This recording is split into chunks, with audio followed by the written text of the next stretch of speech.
C'est bien vieux ces gamins s'ils sont bravés. Oh, ouais, c'est Madaniello. Et en ce moment, il y a des fêtes. Il y a la fête de l'école privée, il y a la fête de l'école publique, la fête votive. On n'arrête pas de manger des brioches. Et bonjour les enfants. Bonjour. Qu'est-ce qu'il arrive? On a les brioches de l'école publique de Varjas. Est-ce qu'elles sont bio? Oui, elles sont Et ça veut dire quoi, bio? pas traitées. Pas traité, bravo.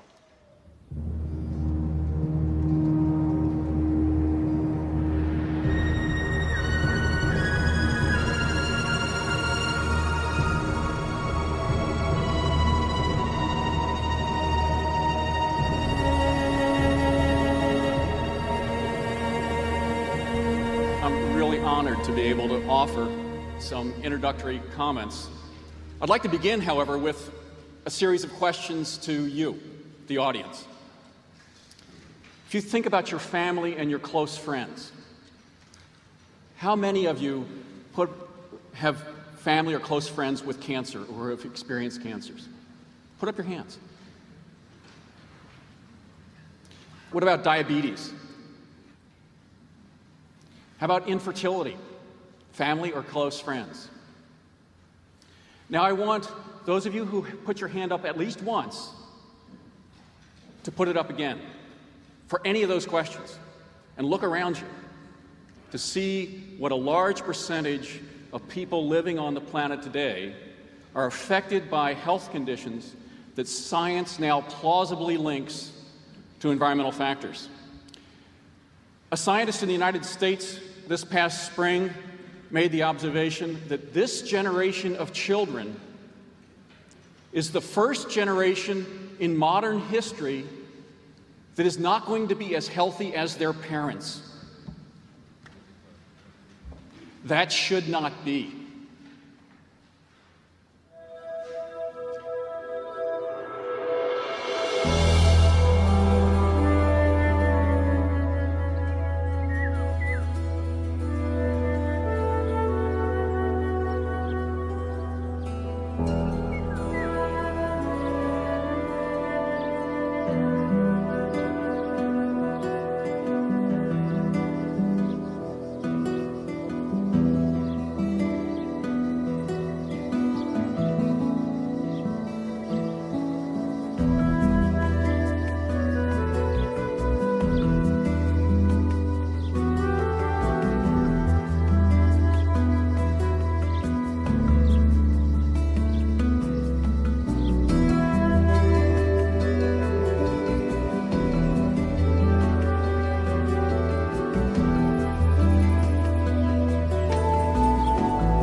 L'appel de Paris, il y a 2 ans, a dit cela.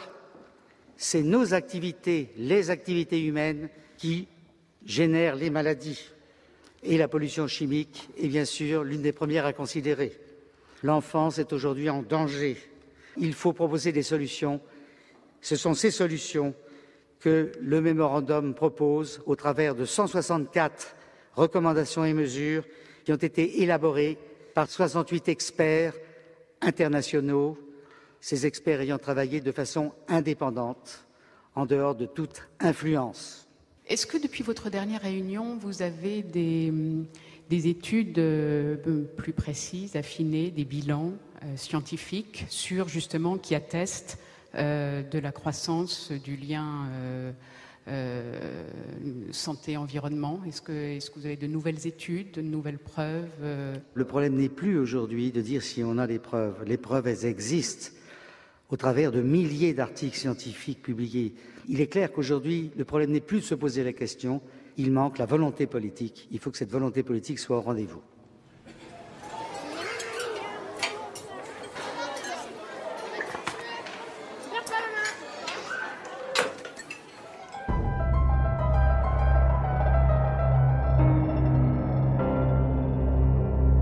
La France est le premier utilisateur européen de pesticides, et de loin, et le troisième ou le deuxième mondial selon les statistiques. On a encore une agriculture dans notre pays, puisque l'usage des pesticides en agriculture représente à peu près 90% de tout ce qui est utilisé, qui est extrêmement dépendante à l'utilisation des pesticides. 9 traitements différents qui sont appliqués sur des blés et plus de 27 traitements qui sont appliqués sur des pommes en arboriculture fruitière classique intensive.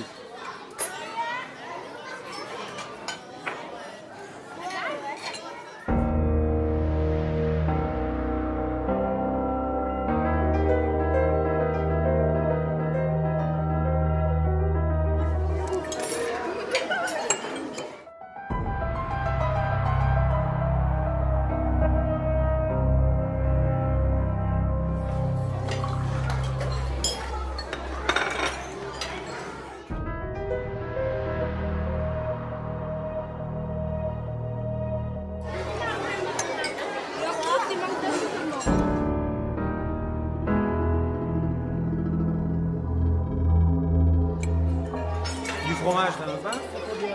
Ça va pas de fromage? Ça va pas?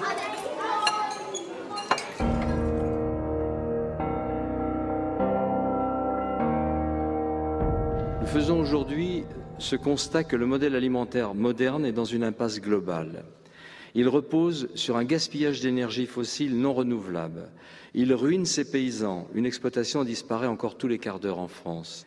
Il saccage ses ressources, notamment l'eau. C'est 73% des pompages d'eau douce qui sont consacrés à l'agriculture sur la planète. Il détruit la biodiversité. 75% des espèces comestibles, des variétés comestibles ont disparu en 100 ans. Ce sont des chiffres de la FAO.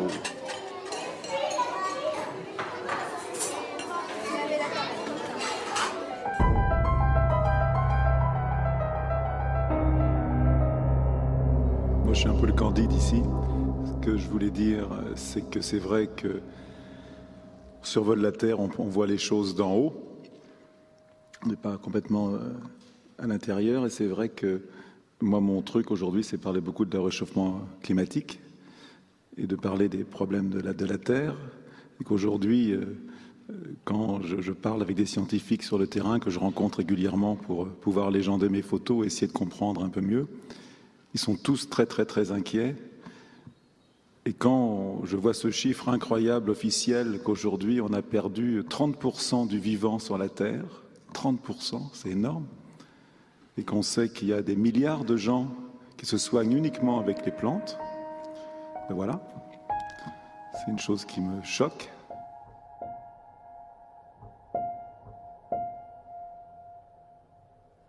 C'est vrai qu'aujourd'hui, je milite pour que dans toutes les maternelles et dans les hôpitaux, dans les écoles, que les cantines soient bio.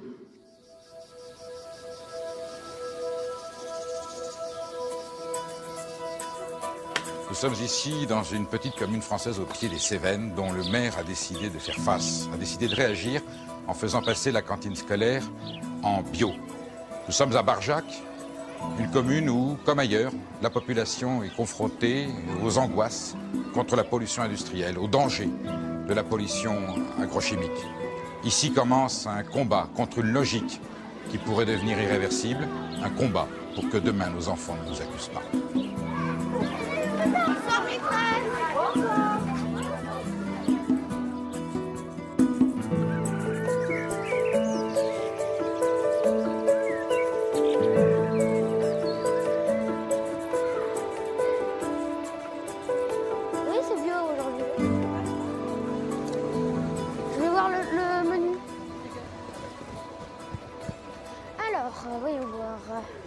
Jeudi, salade à l'oignon doux, pâte à la bolognaise, yaourt, raisin. Bisous, à ce soir. Bonjour. Allez-y, avancez.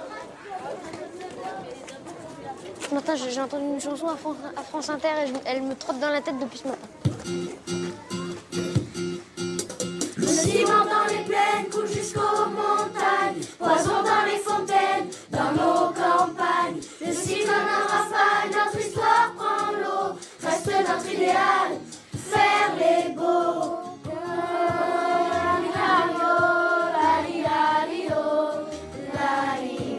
S'acheter de l'air en barre, remplir la balance, quelques pétrodollars contre l'existence. De l'équateur au pôle, ce poids sur nos épaules, de squatter éphémère, maintenant c'est plus drôle.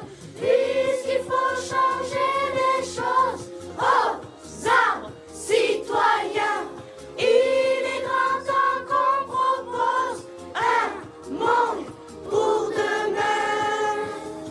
Plus le temps de savoir à qui la faute, ou yo-yo, de compter sur la chance ou les autres. Maintenant on se bat.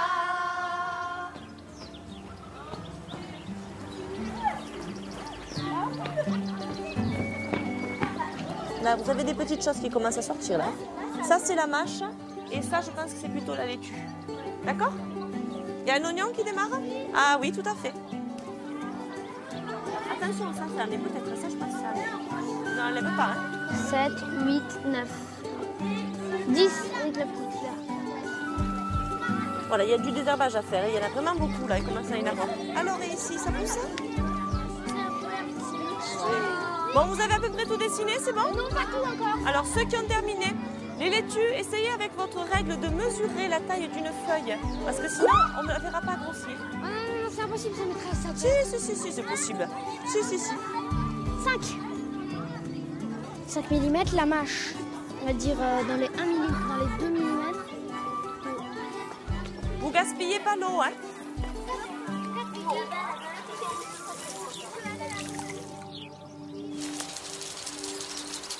Une des voies quasi obligatoires pour essayer de diminuer la prévalence d'un certain nombre de cancers, c'est d'arriver à une agriculture qui puisse produire une alimentation saine et diversifiée. C'est-à-dire, au fond, ces alternatives qui montrent un peu ce que pourrait être l'agriculture de demain, elle est en germe chez les agriculteurs bio, chez les gens qui seraient faire de l'agroécologie, chez les gens qui, à travers parfois l'agriculture dite paysanne, celle qui est ancrée dans le pays, celle qui prend en compte les fonctionnalités des terroirs, qui, y compris au niveau de la commercialisation, les circuits courts, inventent ces formes d'agriculture artisanale de haute qualité environnementale, haute qualité sanitaire. Bonjour, vous allez bien? Ah, magnifique. Sont ce matin? Oui, toute fraîche. Merci.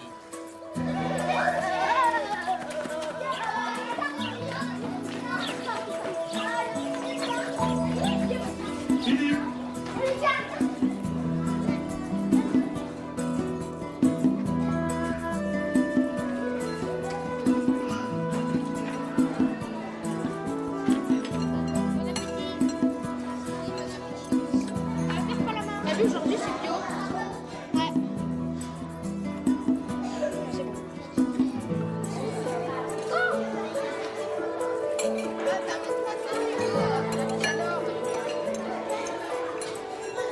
Merci Jojo.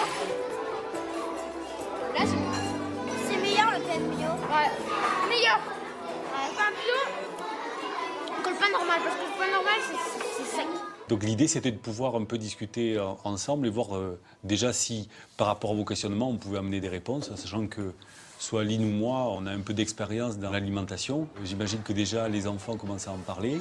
Le projet aussi sur Barjac, c'est de tendre vers la bio, mais c'est aussi de faire une alimentation de qualité au quotidien, avec le plus possible d'approvisionnement local ou de proximité. Est-ce que vos enfants vous en parlent? Est-ce qu'ils se sont rendus compte de rien? Bon, nous, on essaie de leur en parler, mais...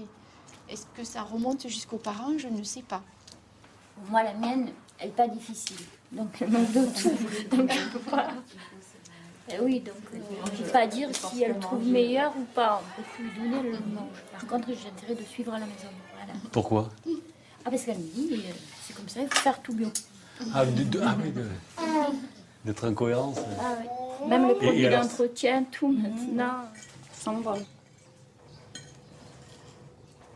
C'est sûr, les produits sont peut-être un peu plus chers.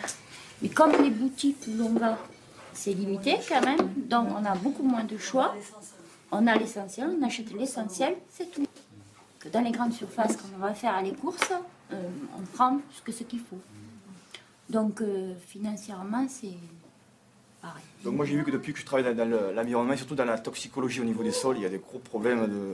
Donc là, c'était une prise de conscience. Au niveau des sols, vous travaillez? Oui, mais bon, dans le nucléaire, je travaille, donc on fait tout ce qui est mis en recherche de toute la toxicologie. Bon, on s'est aperçu que hors nucléaire, qu'il y avait pas mal de contamination au niveau de tous les produits toxicologiques. Hein. Et une grande partie due à tous les engrais de synthèse qui sont dus à tous les traitements des fruits et légumes. Et qu'on pourrait trouver d'autres alternatives qu'en utilisant des produits de synthèse chimiques. Ça, c'est sûr et certain. C'est pour ça que je suis un adepte du bio et je suis bien content qu'on en est passé là. L'intérêt de ce projet, c'est pas de manger bio en fait du jour au lendemain. Moi, à la limite, je vais dire, ça m'intéresse pas forcément. Mais c'est de se dire, effectivement, il y a des produits naturels, il y a des gens qui font des produits naturels qui existent, qui sont très bien. De passer sur le bio, ça permet aussi de dire, voilà, il y a effectivement des données environnementales importantes. Le fait que, effectivement, un pot de yaourt fasse 3000 km avant d'arriver dans ton assiette, est-ce que c'est une logique? Non. Et ça permet justement, en fait, avec les enfants, d'aborder ce genre de choses. C'est pour cette raison que dans le Gard, on a été les premiers à initier cette histoire d'agriculture bio de proximité dans les cantines. Si ça vient d'Italie, d'Espagne, que c'est produit dans des conditions de transport qui polluent et qui nous saturent notre autoroute, etc., je ne vois pas trop l'intérêt de les retrouver, même à bas prix.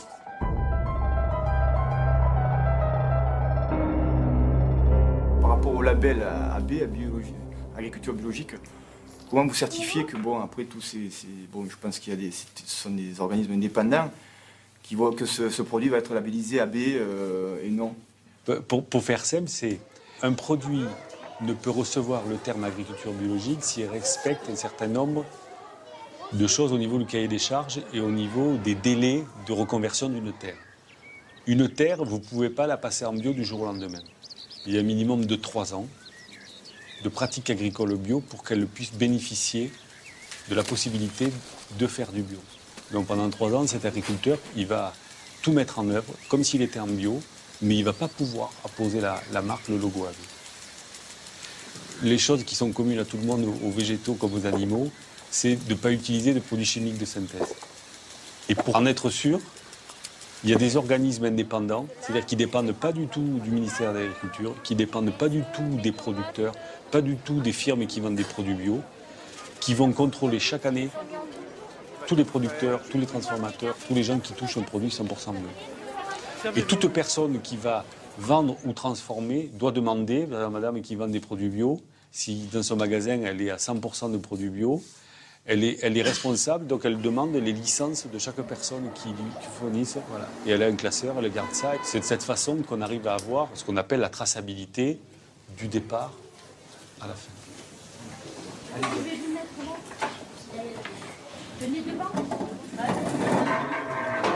Vous arrivez d'où en fait? La garderie. La garderie. Le rôle de Aline, il est primordial. Le rôle des cuistots aussi. Il faut les associer à tout bout de champ dans cette aventure. Parce que c'est de eux que tout dépend, au fond. Vous savez, leur temps de travail est augmenté. Même quand on fait de la courge fraîche, même pendant 3 heures, ils épluchent les courges. Dans l'angoisse que les enfants ne vont pas l'aimer et qu'il faudra tout jeter. Ils sont heureux quand ils voient qu'ils la finissent toute, leur soupe. Une question, monsieur le maire, est-ce que ça va durer longtemps ce bio, ou c'est juste un essai, ou c'est que ça va durer depuis? C'est une bonne question. Alors, je dirais que le processus est enclenché, ça ira jusqu'au bout. Qu'est-ce que tu fais debout? Et comme ça a été dit, c'est pas simplement une question de manger autrement, c'est quelque chose qui soulève, qui retentit dans tout le village, y compris chez les agriculteurs, y compris chez les commerçants, y compris chez les artisans, voire le boulanger, et y compris dans les comportements des familles, et y compris dans le comportement des élus. Ça retentit de partout. Alors je dirais qu'on peut être tranquille, l'État vient de nous autoriser, il a libéralisé le prix des cantines scolaires. Avant c'était encadré, on ne pouvait pas augmenter plus de 2,5% par an.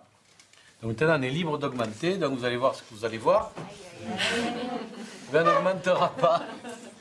On n'augmentera pas. Voilà.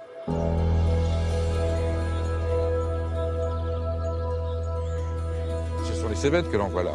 Ce sont effectivement, vous avez là tous les contreforts des Cévennes et derrière les monts culminants des Cévennes, le mont Égual, le mont Bouquet. Effectivement, c'est un coin de paradis, mais malheureusement, notre agriculture pose de sérieux problèmes. Professeur, est-ce que vous pouvez établir formellement que les produits chimiques qui sont déversés dans cet environnement sont en corrélation, ont des liens directs sur la santé de nos enfants et des adultes, mais des enfants? Nous avons des enfants du Gard, de l'Hérault, du Languedoc, qui ont des malformations quelquefois graves, voire même de Camargue, qui ont des malformations graves parce que leurs parents vivent dans des rizières où on épande, je vous le rappelle, on épande des produits chimiques par avion. Donc comment voulez-vous éviter une contamination quand la propre maman de ces enfants nous dit que son lait jaunit après le passage des avions? J'ai eu à traiter des enfants d'agriculteurs du Gard, dont spécialistes de pêche, de pêcher. Et le père m'a apporté la liste, je l'ai dans mon bureau, la liste des produits chimiques qui dépendent sur ces pêchés. La liste est au nombre de 22. Elle comporte 22 produits chimiques. Ils vous font peur? Ah ben, je crois pour le moins qu'ils peuvent démontrer qu'on joue avec la santé de nos concitoyens. Donc, en tout cas, lui-même avait 2 enfants atteints. 2 enfants porteurs de malformations génitales. Je peux vous dire que ni les facteurs endocriniens ni les facteurs génétiques ne sont en cause. Donc il ne reste plus que les facteurs environnementaux. Quand le père nous dit qu'il utilise dans sa propriété 22 produits chimiques, j'ai la liste à votre disposition sur les pêchés, ça soulève quand même quelques questions.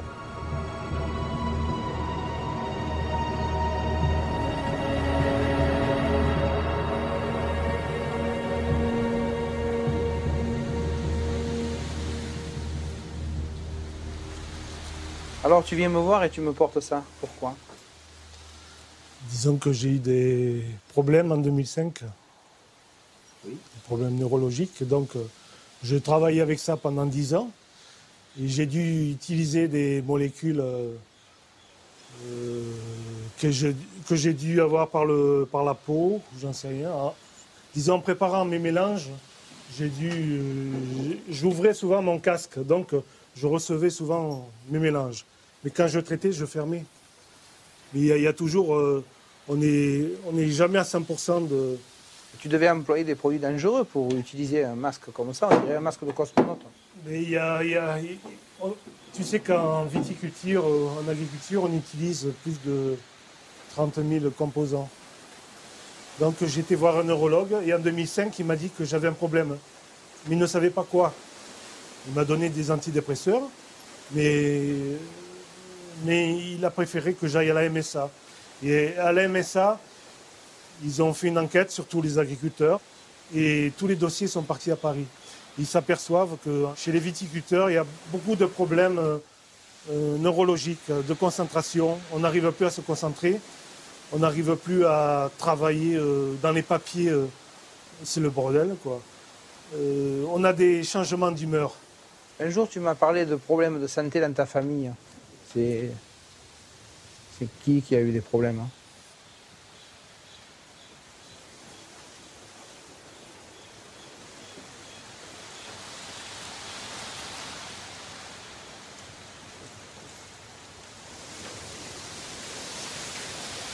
Ton fils?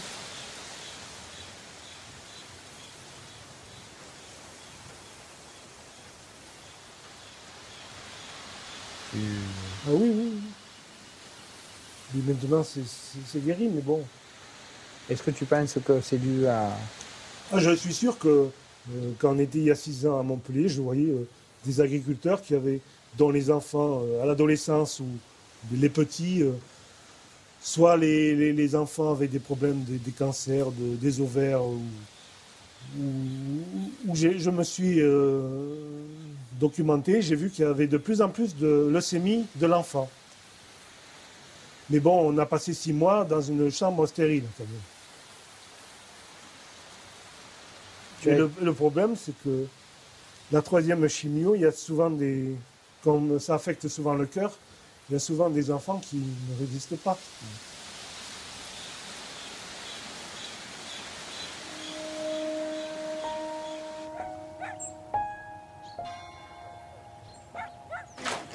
5, 6. Les CE2, qui c'est qui mange à la cantine? 2. Solène, tu manges à la cantine? Non, je mange pas. Cuisine centrale de Barjac, bonjour. Bonjour. AC2? Oui. D'accord, 18 pour aujourd'hui. Merci, bonne journée. Salavaste, 18 repas. Bonjour Johan. Bonjour Aurélie, ça va? Oui, et toi? Ça va. Alors, combien? CPCE 4, CM1 5, CM2 5 et à toi il y en a 14. Très bien. Allez, à tout à l'heure. À tout à l'heure. Au revoir Daniel. Au revoir Aurélie, bonne journée. À vous aussi. Allez. T'as le pain, t'as tout? Attention. La soupe? Ok. Des barquettes. Il y a le pot.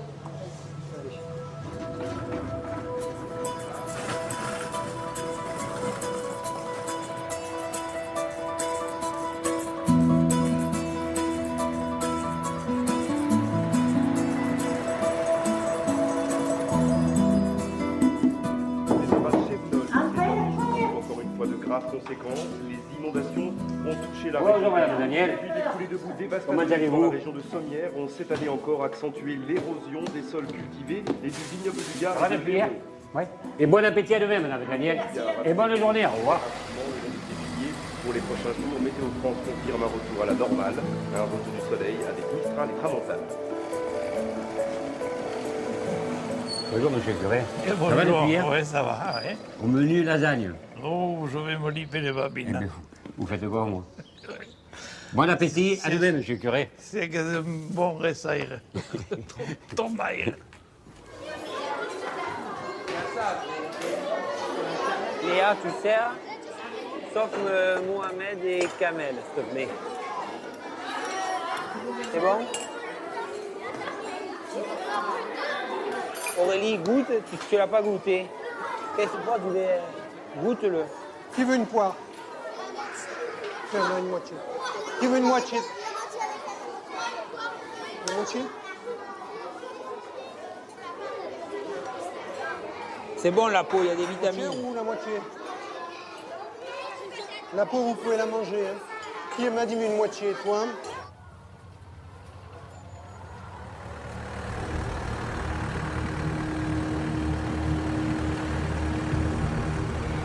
Bien sûr, on se pose des questions tous les jours sur la pratique de notre métier, sur l'environnement qui paraît être préservé à Orniac. Au village, il y a plusieurs cas de cancer. Ma tante est décédée l'année dernière d'un cancer des intestins, enfin généralisé. Mon oncle est décédé d'un cancer du poumon en 2 mois. Ma mère a eu le cancer du sein en 1999. Ma belle-mère en avait eu un aussi en 1990.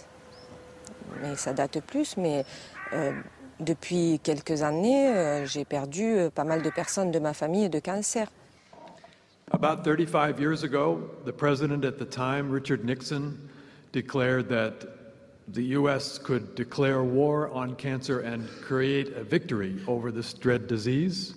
And this was in the context of a war at that time, the war in Vietnam. So he used wartime language to describe how the science was going to be directed at solving the dreaded disease of cancer. Most of the language that he used and most of the research funds that were appropriated at that time in what was called the National Cancer Institute were directed at cure, treatment, or what sometimes is referred to as chemoprevention of cancer, which is, I think, the wrong strategy. L'année dernière, c'est vrai qu'il y a un conseiller agricole qui m'a dit vous êtes une femme exploitante, faites attention à l'utilisation des produits de traitement. Il faudrait que ce soit plutôt votre mari qui les fasse. Alors je lui ai répondu que j'en étais consciente parce que mon fils avait eu une leucémie, donc je le savais. On leur a demandé les causes de la maladie au tout début, mais apparemment ils n'en savaient pas plus que nous. Malheureusement, l'hôpital de la Timone et les autres sont pleins d'enfants qui ont la maladie de mon fils ou qui ont d'autres maladies graves. Et ils ne s'en sortent pas tous. Hein. On a vu de la souffrance, beaucoup. On ne s'imagine pas quand on vit comme nous à la campagne. Ma mère avait été malade en 99, elle avait eu un cancer, mais j'étais loin d'imaginer ce qui pouvait se passer dans les hôpitaux pour enfants ou même les hôpitaux pour adultes. Hein. C'est terrible. Bon, And the result was we lost. The war on cancer has not succeeded. So I think if without a focus on prevention, no war on cancer in Europe, in France, in the UK can succeed.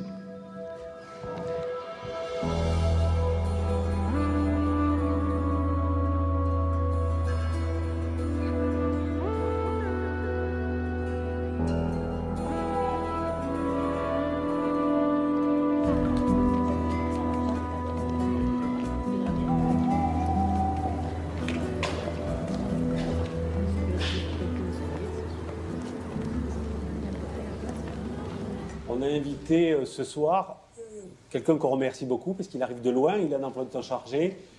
C'est François Veillerette qui est président d'une association, une jeune association néanmoins dynamique, qui est le mouvement pour le droit et le respect des générations futures et qui œuvre pour sensibiliser les élus, la population aux dangers et aux risques des pesticides. Est-ce que vous avez une idée objective et statistique de l'incidence de ces pesticides ou de cette pollution sur la mortalité ou sur la morbidité? Alors ce qu'on sait, c'est que la morbidité, c'est-à-dire le nombre de nouveaux cas de cancer, a augmenté de 93% en 25 ans chez l'homme. Alors je ne dis pas que tous sont liés aux pesticides, mais ce qu'on sait, on va restreindre petit à petit l'incertitude, c'est que les scientifiques ont étudié par exemple des populations de vrais jumeaux pour voir quelle était la part de l'hérédité dans les cas de cancer et quelle était la part de ce qui était après lié des facteurs environnementaux au sens large.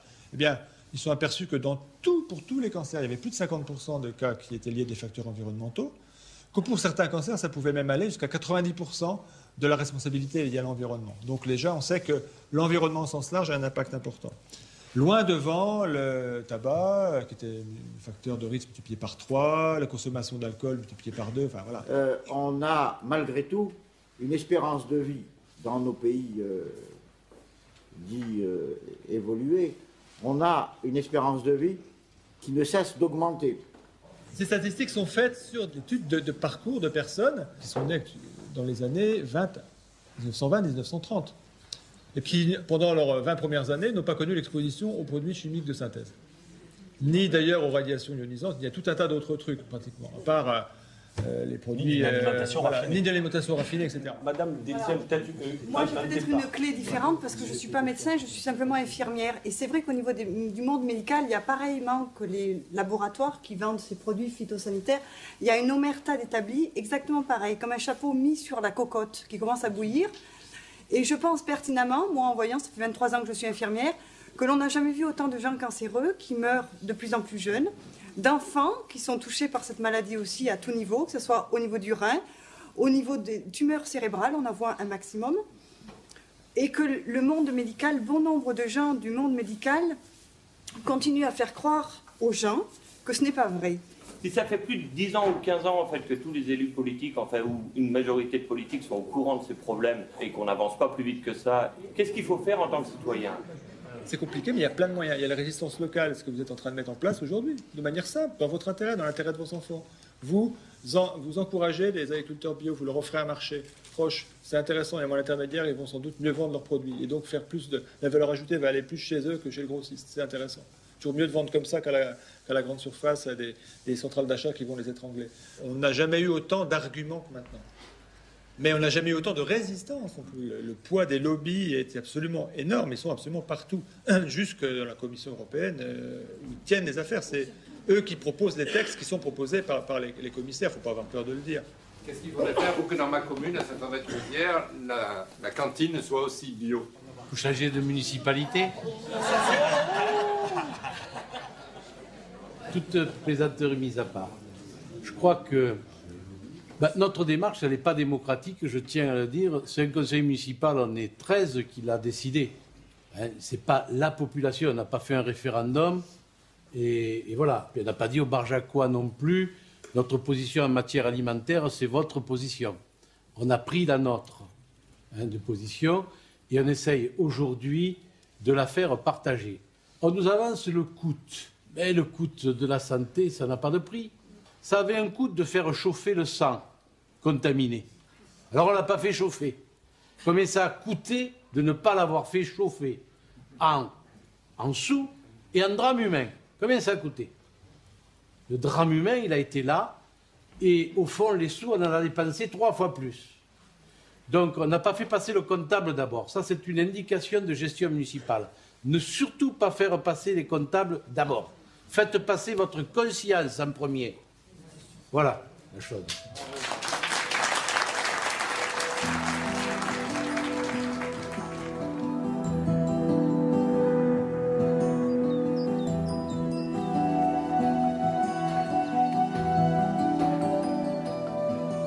Comment t'as trouvé hier soir la conférence? Ouais, bah, c'était bien, c'était intéressant. C'était intéressant, hein. Ouais. Ça fait peur?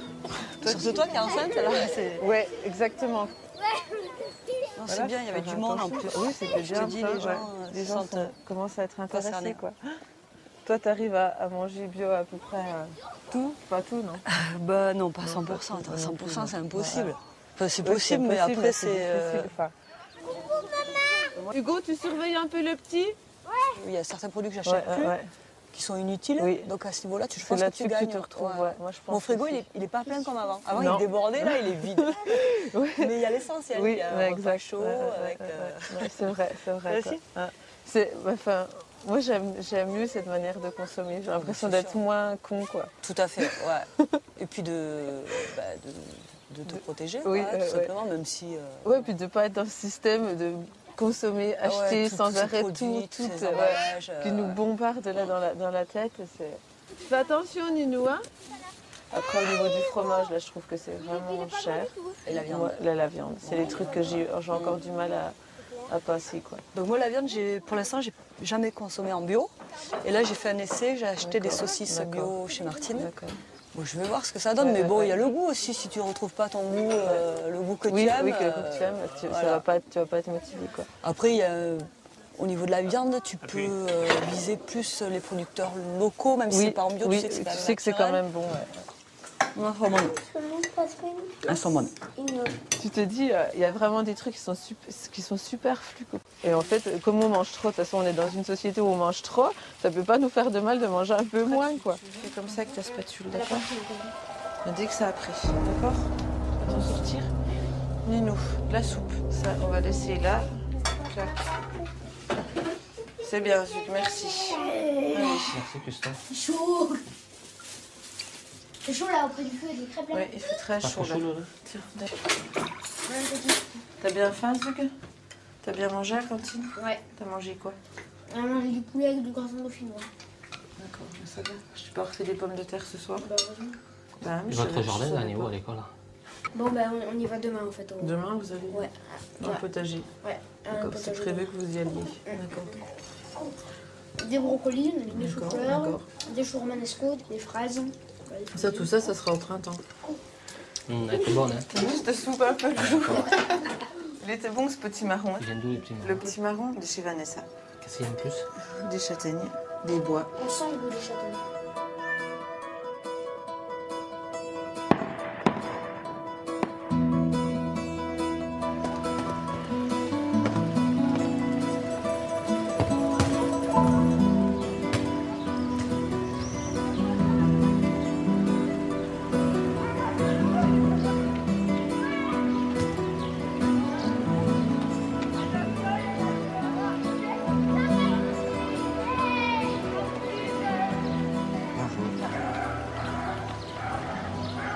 Bonjour Martine. Je viens pour le pique-nique des enfants demain au Pont du Gard. Il me faut différentes choses. Et il me faudrait des œufs. Il m'en faudrait 3 douzaines.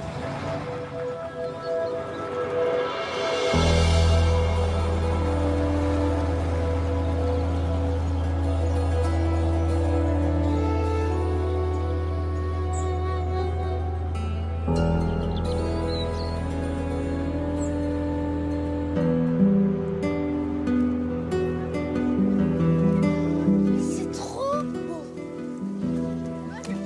Ça, c'est l'ancien pont romain. Ouais. Et on faisait passé l'eau au-dessus. Il a été construit au premier... 1800. Non, pas du tout. Si, avant que Jésus naisse. Durant le 1er siècle après Jésus-Christ, hein. Voilà. Qui c'est qui veut du pain? Bon, tout le monde en veut, si je comprends bien. Voilà. Vous sentez le bon goût du pain? Oui, il est délicieux. Hein? À la cantine, c'est pareil. Il a goût de levain. Du vin? De levain. Le levain, c'est ce qui sert à faire lever la pâte. Qui aime les œufs durs? Allez, on va goûter aux œufs durs. Hop. Qui c'est qui veut un œuf aussi? Moi, j'ai pas de glace. Voilà. Voilà. Tiens, je te laisse faire la distribution Voilà. des œufs, la multiplication Alors, des œufs. levez le doigt ceux qui veulent un œuf. Alors pourquoi ils sont Et bio? attention, il faut me regarder. Pourquoi ils sont bio ces œufs? Parce que les poules sont élevées en plein air. Parce que les poules, Sont élevées en plein air. voilà, elles ont mangé, c'est pas la poule qui est bio, c'est ce qu'elle a mangé qui est bio. Ah, Non. c'est bon l'œuf dur, Qui hein. d'autre un œuf? Eh, c'est moi qui ai bien lancé. C'est ce qu'il y a de meilleur. J'adore le jaune. C'est bon, ça y est. Oui. Bon. Ça serait bien de se coucher à la même jusqu'à là. Oh, il y a un rayon de soleil. C'est pas merveilleux. Qui veut du pain d'épices? Qui aime le pain d'épices? Hein? Tiens. Raisin. Bon. Qui veut du raisin? Solène, tu veux du raisin? Voilà. Qui veut du raisin encore? Voyez le pont du Gard que les Romains avaient construit. Il servait à faire circuler quel produit? De l'eau. C'est vous dire à quel point l'eau est précieuse. Et aujourd'hui, voyez ce témoignage qu'ils nous ont laissé. C'est de faire très attention à l'eau, qui deviendra certainement le produit le plus précieux de la Terre dans quelques années, parce qu'on va en manquer.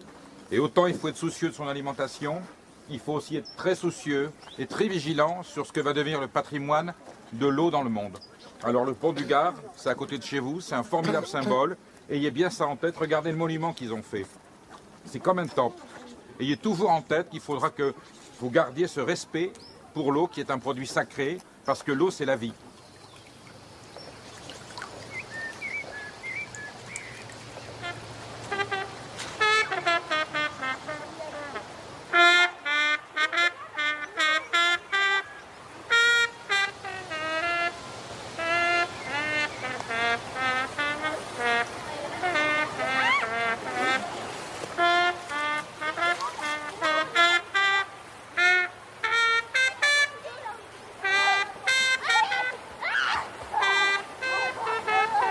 N'oubliez pas que dans certaines régions, les eaux des rivières sont polluées à 100%.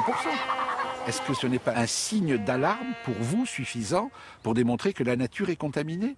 Vous avez certaines régions dans lesquelles les nappes phréatiques, qui sont quand même pour nous des marqueurs de la qualité de la vie à travers l'eau, car l'eau c'est la vie, eh bien certaines nappes phréatiques qui sont contaminées à plus de 90%. Est-ce que ces informations ne vous suffisent-elles pas?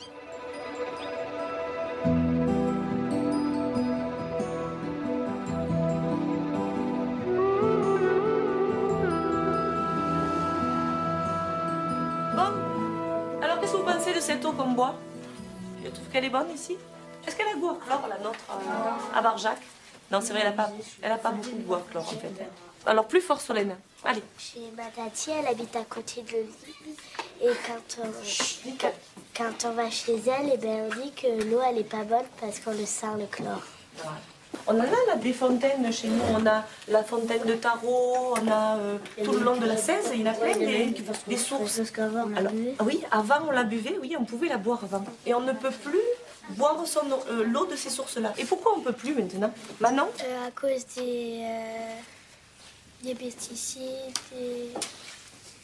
des produits chimiques, de la pollution. À cause de la pollution, oui. Hugo? Il y a les agriculteurs, avec le sulfate, le désherbant, et ben, à cause de tout ça, ça rentre dans la terre et ça va jusque dans les nappes phréatiques et ça fait que l'eau elle est moins potable qu'avant. Voilà, elle est moins potable qu'avant. Tout à fait.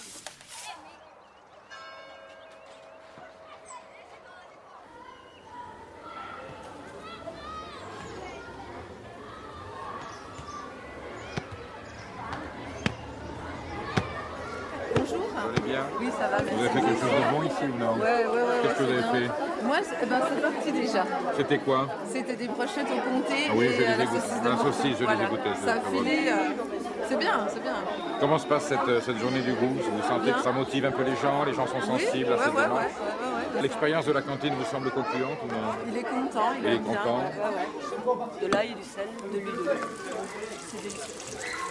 Ça monte? Ça fuse un petit peu. Ouais. Fait les parfums. J'avais préparé un petit peu à la maison. Goûtez. Hein?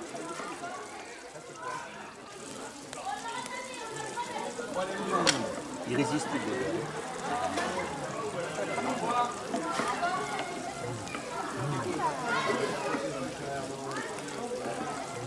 Alors, qu'est-ce que tu as pensé alors de cette... Mais c'est formidable. C'est magnifique. Cueilli ce matin. 500 grammes celui-là. D'où ils viennent? C'est les Cévennes. Cévennes. Tout à fait, c'est les Cévennes. Ça, Et puis il y a même des girolles. C'est plus rare encore que les Cévennes. À la poêle, ça c'est celui-ci du vin bio aussi. Santé. Santé. Ça fait du bien ça. L'expérience de la cantine est concluante à votre avis? Pour moi, c'est quand le maire a décidé ça, pour moi c'était un choc parce que je ne croyais pas. J'étais à 100%, à 200% pour. Ouais. Vous en parlez un petit peu avec les autres parents d'élèves quelquefois? Au départ, c'est vrai qu'ils n'y croient pas, mais quand ils goûtent, déjà au niveau de la qualité des produits, je sais qu'au niveau de goûter un légume qui vient entre guillemets du bio et un produit normal, et moi je trouve qu'il y a une différence au niveau du palais. Hein. C'est sûr, et quand les gens vous disent que c'est plus cher, que c'est cher quand tout le monde ne peut pas s'offrir. C'est vrai qu'il y a quelques produits qui sont, par exemple, les produits laitiers sont un peu plus chers. Mais moi je vous dis, moi je préfère la qualité que la quantité. Donc peut-être que j'achète un peu moins, mais je suis sûr qu'au moins au niveau de la santé. Vous en voulez quelqu'un un peu? C'est du fromage de tête. C'est votre belle-mère qui l'a fait, non? Ouais. Merci. C'est bon. Oh. Vous le voyez au goût, hein, au niveau du palais, fait bon.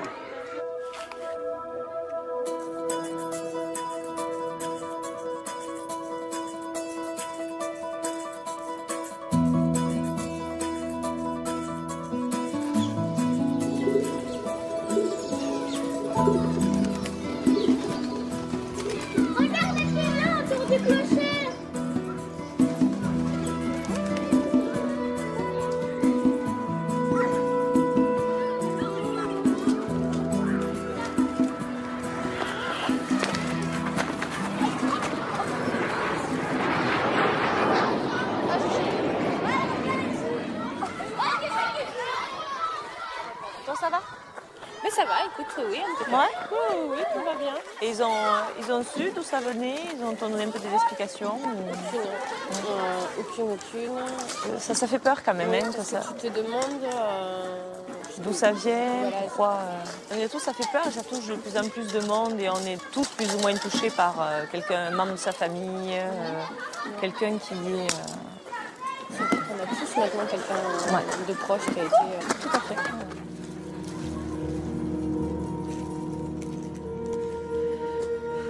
Voilà les merveilles et les délices que l'on trouve dans la poubelle de la cour de récréation de l'école de Barjac. On voit que les parents se débarrassent quelque part du goûter en achetant aux enfants des barres chocolatées, des produits sucrés, enfin du poison, quoi, exactement. Alors bon, petite lueur d'espoir, je vois qu'il y a une maman qui s'est donné la peine de préparer un goûter, et puis là je vois une écorce d'orange. Déjà, petite remarque, les produits fabriqués à l'étranger, il n'y a pas de notification précise des composants chimiques de l'aliment.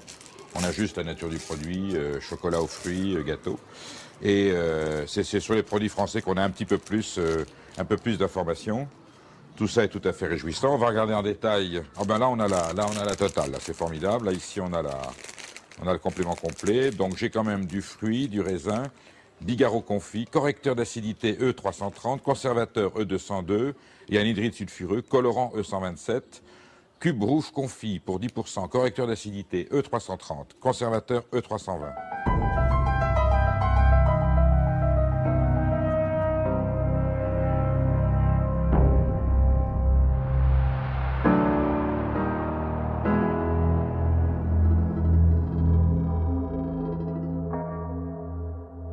Farine de froment, huile et graisse végétale en l'état et hydrogénée.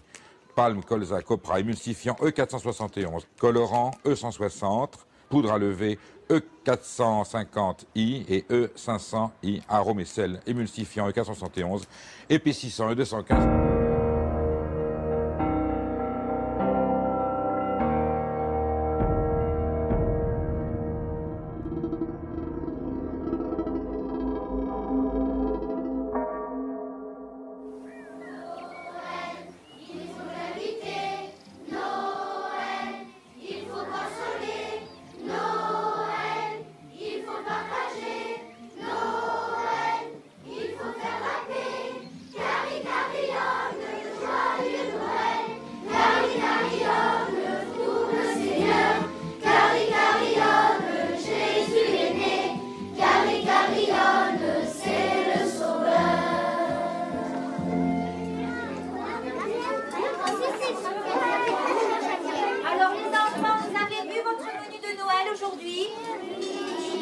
menu anglais, vous avez du pâté de campagne sur un toast et de la salade. Ensuite, vous allez avoir de la dinde rôtie au stuffing. Alors ça, on ne sait pas trop ce que c'est le stuffing. Hein. Peut-être, on va découvrir. Peut-être qu'il y aura des légumes, on ne sait pas trop. On va voir. Ensuite, vous allez avoir du fromage sur des toasts. Et un bon dessert à la framboise. Ça s'appelle un trifle. Voilà. Alors, je vous dis bon appétit à tous. Merci.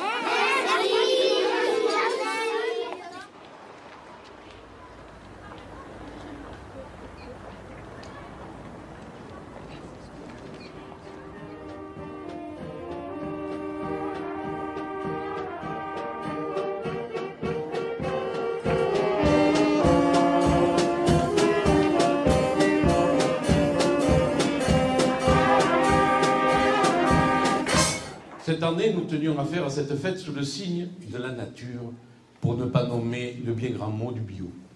Nous avons le bonheur, grâce à cette nouvelle façon de travailler pour les enfants et les personnes âgées, d'avoir des cuisiniers motivés pour leur travail, d'avoir des cuisiniers qui ont pris conscience que un métier comme cela en faveur des gosses, c'est aussi un métier éducatif. Dans cet effort, je dois dire, que nous avons rencontré la compréhension des parents d'élèves, mais aussi des élus qui sont avec nous dans cette affaire. Les élus de Méjeanne-le-Clat que nous approvisionnons, les élus de Salavas, de Bessas, de Saint-Privat-de-Chanclos. Nous avons aussi des élus d'Orniac en Ardèche qui viennent chercher ces repas. Et ils sont tous satisfaits. Ils sont prêts à nous suivre sur le prix.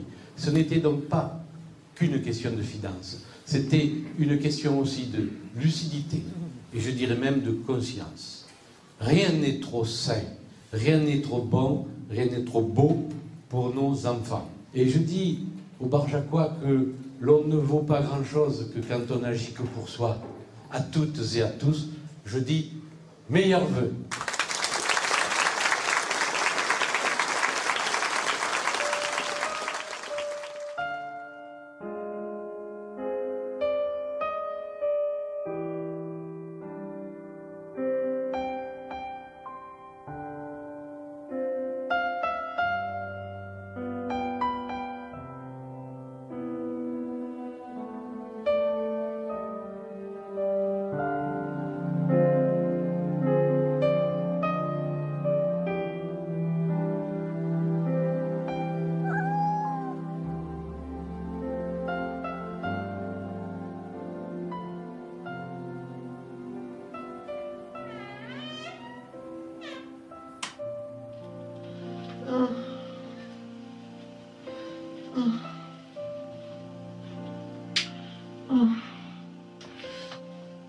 Bébé qui descend.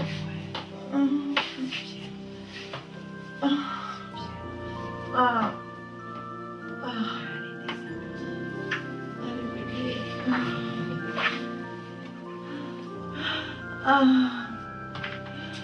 Allez mon cœur. Voilà, tu le pousses encore un peu. Ouais. Ah, j'ai mal, tu sais. Hop là. Oh. Comme il bouge. Ah, c'est bien bébé. C'est bien mon cœur. Ah. Oh, bonjour mon amoureux. Bonjour.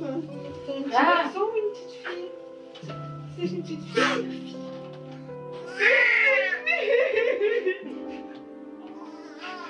C'est une petite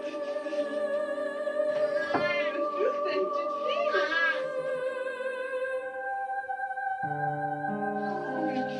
Les garçons, mais t'es belle, t'es belle.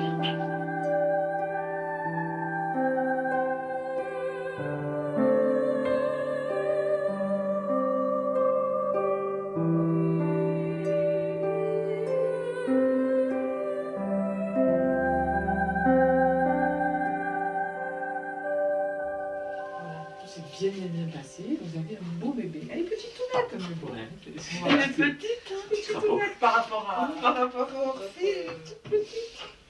Mon Dieu, mais c'est une fille, j'hallucine. Vous êtes super, tous les deux. Merci mon cœur. Et voilà.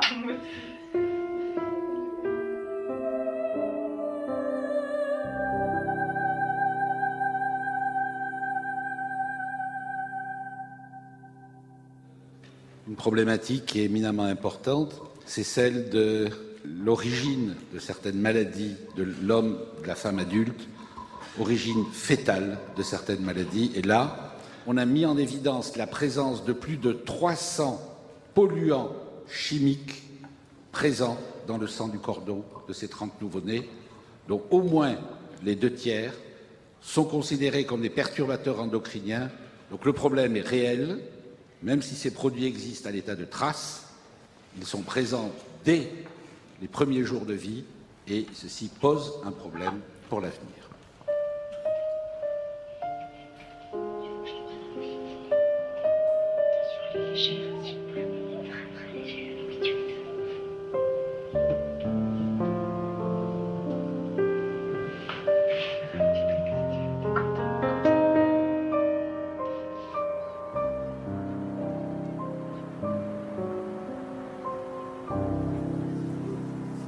Depuis la dernière fois, ça n'a pas beaucoup poussé, oui. Vous avez vu les salades qu'on a séparées? Est-ce qu'elles ont beaucoup grossi? Non. Et non.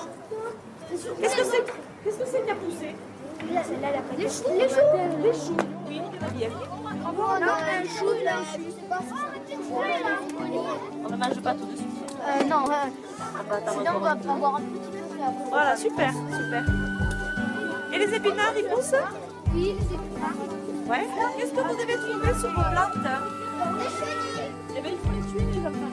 Allez, on a raté. On a peur de ces bêtes. Vous prenez une feuille, vous allez chercher une feuille là-bas, et vous faites comme ça. Vous ne touchez pas les cheveux.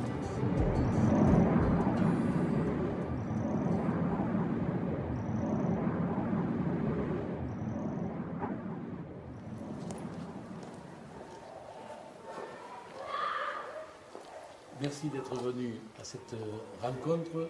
Je ne veux pas dire une confrontation entre agriculteurs biologiques et puis agriculteurs, je dirais, conventionnels ou classiques. Je crois que le moment était venu de cette rencontre, puisque sur Barjac, nous sommes désormais avec notre restaurant scolaire un gros client avec 200-220 repas tous les jours. Donc il y a un petit marché qui s'est fait jour. Et nous avons pu constater qu'autant qu'il y avait des surproductions dans beaucoup de produits, autant en produits agriculture biologique, il y a pénurie. Je ne parierai pas tout sur le bio. Moi, là où je crois en agriculture, c'est l'agriculture raisonnée. C'est une agriculture qu'une majorité d'agriculteurs pratiquent. Ça veut dire qu'il y a les programmes de lutte raisonnée pour la viticulture, en grande culture aussi, des apports azotés fractionnés pour éviter le lessivage. Toutes ces mesurettes font que quand même on est soucieux de la protection de l'environnement. Et puis on a vu les pratiques qu'ont fait nos parents. C'est vrai que là il y a eu des excès. Aujourd'hui les jeunes, même qu'ils soient en culture conventionnelle, sont conscients qu'il a fallu faire attention. Et puis il y a deux raisons. C'est le souci de la protection de l'homme, mais il y a aussi le souci de la protection de leur porte-monnaie quand même. Parce que les produits sont horriblement chers. Alors, moi, oui, pour le bio, j'y crois au bio. Et j'y crois parce qu'il y a un créneau, il y a une niche, mais le tout bio, j'ai peur que ça ne sera pas suffisant, comme tu disais, pour nourrir la population. Mais nous, sur la coopérative, on fait environ 30 000 tonnes. Mais en bio, ça représente rien du tout. À peine quelques dizaines de tonnes, c'est rien du tout. Hein. Mais je pense que si on était beaucoup en bio, je ne sais pas si on arriverait tous à manger en céréales. Si on mangerait des pâtes tout le temps.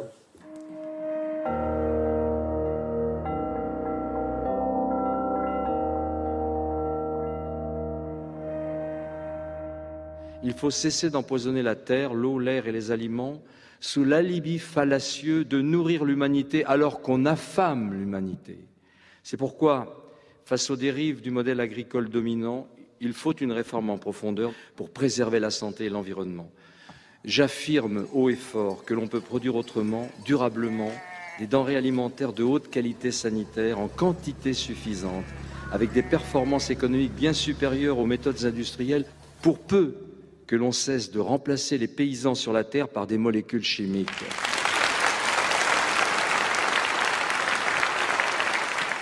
Je pense qu'il y a culturellement dans la tête du monde paysan des verrous à faire sauter pour se dire c'est quoi demain le métier? Comment ça se fait que vous nous dites qu'on raisonne les apports, qu'on diminue le nombre d'agriculteurs et par contre on consomme toujours les mêmes quantités, voire on augmente les quantités en France de produits chimiques? C'est-à-dire quand on compare les chiffres d'il y a 10 ans, on consomme la même quantité, le même tonnage de produits chimiques. Et tous ces produits, nous, on les utilise pas. D'accord? On est bien d'accord. Tous ces produits, on commence par le Roundup, hein, qui a été attaqué parce qu'il pollue les nappes phréatiques. On s'en aperçoit seulement. Nous, on l'utilise pas, tout ça. Et on arrive à faire des productions. Moi, j'ai travaillé 10 ans en agriculture chimique et il y a des choses que j'aurais jamais mangées que je faisais, quoi. Ça, c'est clair. Bon, Qu'est-ce que vous voulez dire? Qu'on ne mange pas que les légumes et le fruit, on mange aussi la chimie qui est dedans, c'est ça? Ouais, c'est sûr que ça y reste. Hein. Y a pas de... J'ai travaillé dans des grosses propriétés, c'était impressionnant les produits phyto qui étaient utilisés. Qu'est-ce qui vous a fait le plus peur? Qu'est-ce qui vous a le plus marqué? La quantité de... J'ai travaillé en Camargue, la quantité de produits qu'on balançait dans l'eau, dans les rizières, qui allaient tout directement au Rhône. Quoi. Quel type de produits? Beaucoup de désherbants.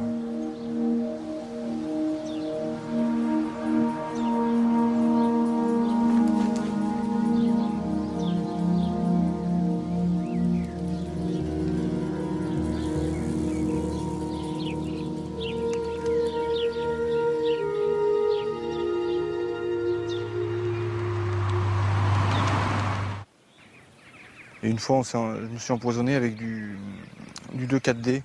C'est des hormones. Ça a donné quoi comme symptôme? Vous avez mal à la tête, vous avez envie de vomir, vous sentez vraiment que vous allez mourir, quoi. Et c'est des hormones, il n'y a pas d'antidote à ces trucs. Et nous, on n'a pas du tout l'intention de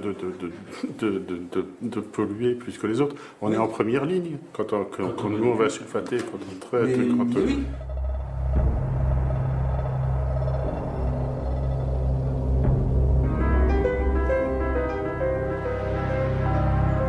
Alors, qui s'occupe du phytosanitaire dans la ville chez vous? Donc ça, c'est Hervé. C'est Hervé? Donc c'est lui qui manipule tout ce qui est produit. C'est lui qui y va? Il en manipule beaucoup, non?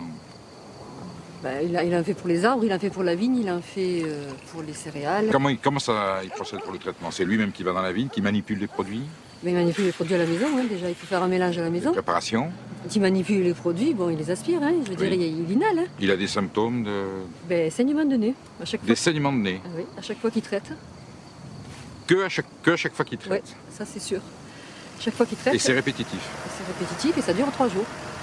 Et il se suit pour ça? Il va voir le médecin? Il n'en a pas trop parlé encore. Mais... Qu'est-ce que vous en pensez, vous? Ça n'a pas l'air de vous rassurer? Non, pas du tout. D'abord, il n'est pas tout seul. Puisqu'on a un ami aussi qui nous disait que quand il traitait, à chaque fois qu'il traitait ses vignes, il n'arrivait pas à uriner pendant 8 jours. Et à chaque fois qu'il traitait aussi. Donc il y a quand même un souci. Et lui, qu'est-ce qu'il en pense de ce saignement de nez? Qu'est-ce qu'il dit? Ça le gêne, c'est sûr. Hein. Lui, il est bien conscient que ça vient de ses produits. Hein. Ça, c'est sûr.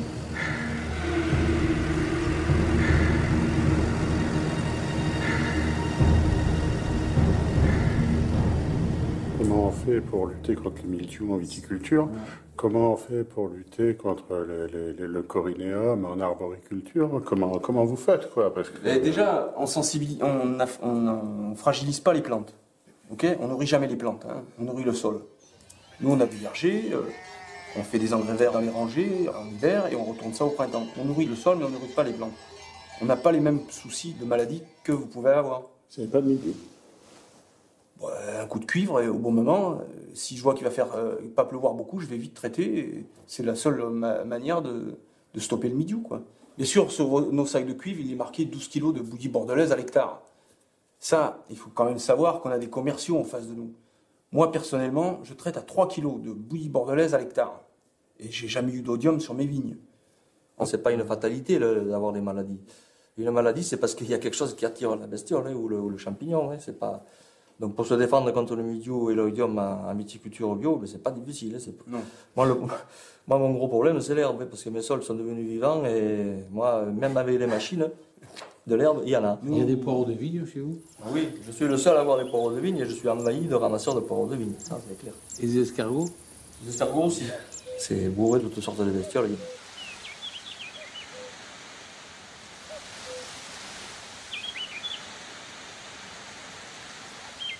Pourquoi on est solidaire de cette industrie de produits phytosanitaires. Il y a des agriculteurs qui démontrent de plus en plus qu'on n'en aurait pas besoin de ces produits. Et que là où on doit se retrouver dans le monde agricole, c'est pour quelles raisons culturellement on est lié à ces gens de la pharmacie, de l'industrie, de la pétrochimie. Mais on est lié à ces produits parce que les plantes sont devenues malades, parce qu'elles poussent sur des sols qui sont morts, qu'on a tués avec les produits, avec les désherbants et avec l'absence d'humus. Dans la mesure où une plante pousse sur un sol mort, elle ne peut pas être en bonne santé. Donc on a été obligé d'utiliser des phytos, des produits pour protéger les plantes. Et tout démarre de là. Moi je suis passé en bio à cause de ça. D'un côté c'est mon voisin qui désherbe chimiquement, de l'autre côté c'est moi qui suis en bio depuis 30 ans. Donc moi je laisse pousser l'herbe que je travaille après au printemps. Et lui il met des désherbants. Ça fait un peu la vie et la mort quand même, hein. Ça ressemble, oui. C'est inquiétant même. Au niveau du sol à l'intérieur, on voit une différence? La différence, elle est assez nette à voir. Si vous voulez, on va donner un coup de fourche, vous verrez. Et alors, qu'est-ce qu'on va trouver là-dedans? Plutôt, qu'est-ce qu'on va pas trouver? On va voir, au niveau de la structure, la grosse différence. Vous voyez, on a ce qu'on appelle une structure feuilletée. La terre se délite en strates, comme un millefeuille. Dès qu'il pleut, l'eau ne pénètre plus, on n'a pas de trou de vers de terre, puisqu'il n'y a pas de matière organique, il n'y a pas de vers de terre. Oui, effectivement, c'est la mort quand même. Hein. Et voilà. l'eau glisse là-dessus. L'eau glisse dessus. Et si elle faisait que glisser, ce ne serait pas grave, mais chaque fois, il y a une partie des argiles qui floculent et qui sont emportées. Donc, si vous voulez, chaque pluie, on a une partie, on a une partie qui est de la terre qui s'en va. Et le gros problème, je vous dis, c'est qu'on perd cette argile, qui est le réservoir. On va se retrouver avec du sable et des cailloux. Donc ce sable et ces cailloux, ça va faire un support et on va faire du hors-sol. Et alors là, ici, qu'est-ce que ça donne quand on creuse? Ici, qu'est-ce qu'on va trouver? On va trouver une structure particulière. On va deviner tout de suite, qui est complètement différente. On appelle ça une structure grumeleuse. Oui. Donc au lieu de faire des couches plates, ça fait des petites boules, des petits agrégats. Donc c'est le complexe argilo-humique qui est en bon état qui permet vous voyez, il y a des vers de terre, qui permet de faire ça. Et qui forme cette structure particulière en forme de petites boules qui permet à l'oxygène de pénétrer et qui permet à l'eau aussi de pénétrer. C'est bon signe d'avoir du ver de terre, non? Il vaut mieux, oui, en principe. C'est eux qui font le plus gros du travail. S'il y a à manger, ça veut dire que la plante aussi a à manger. Exactement, d'autant plus qu'eux, ils transforment la matière organique sous forme assimilable, de façon organo-minérale. C'est magnifique, c'est une terre vivante, ça, on est d'accord. Voilà, ça c'est une terre vivante. Hein? Maintenant, c'est les générations qui vont me suivre qui vont en profiter. Ouais, vous vous rendez compte que le niveau du sol était là où l'herbe l'a maintenu. Et si vous prenez le point de greffe de la vigne, oui. On a perdu 30 à 40 cm de sol. Donc en 30 ans.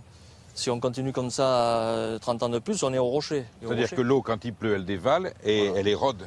Et elle arrache et elle emporte tout. Donc ce sont des eaux boueuses qui évacuent. C'est de l'eau chargée de boue chaque fois qu'ils s'en va. Alors que si ça pleut ici, qu'est-ce qui va se passer? Ça s'infiltre. Quand je dis aux parents, vous faites mal manger vos gamins, c'est pas porteur électoralement. Et quand je dis à mes amis agriculteurs, vous faites peut-être pas des cultures bien saines pour la santé, c'est pas là non plus bien porteur électoralement. Je me mets du monde à dos. Mais il faut s'en mettre du monde à dos, mais en toute amitié. En toute amitié. C'est comme ça que les choses avancent.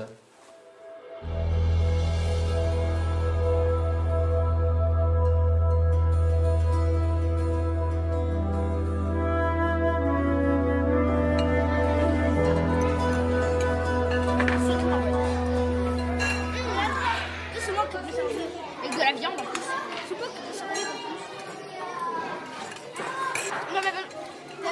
Il y a des poules pondeuses et des poules non pondeuses. Philippe, pourquoi tu manges pas des carottes?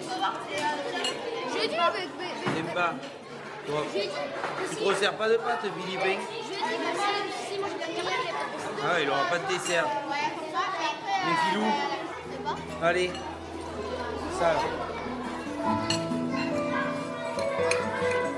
La moitié. Après tu te resserviras. Celle que tu veux. Voilà, c'est bien.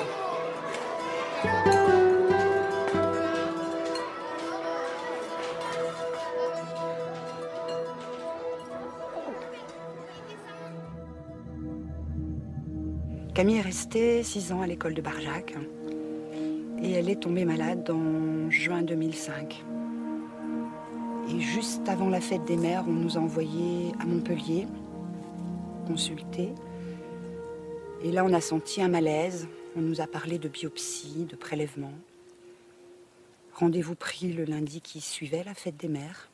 Et après l'intervention, on est venu nous chercher en nous disant que tout s'était bien passé, mais que le médecin voulait nous parler. Et là, le couperet tombe. J'ai eu une douleur qui m'a transpercée. Quelque chose qui vous déchire les entrailles. On ne sait plus quoi regarder, on ne sait plus quoi faire.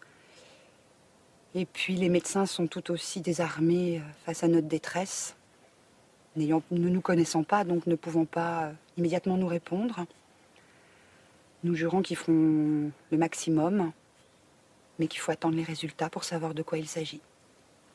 Et ils vous disent, faut attendre. Donc on a récupéré Camille, qui par l'intervention avait un visage déformé.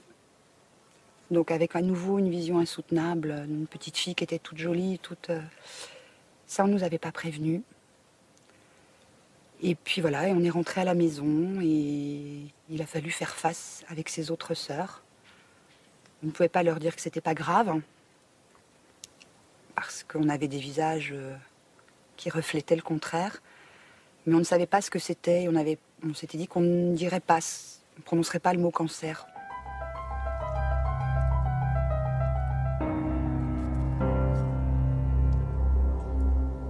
Ça a été 3 mois et demi quasiment non-stop à l'hôpital.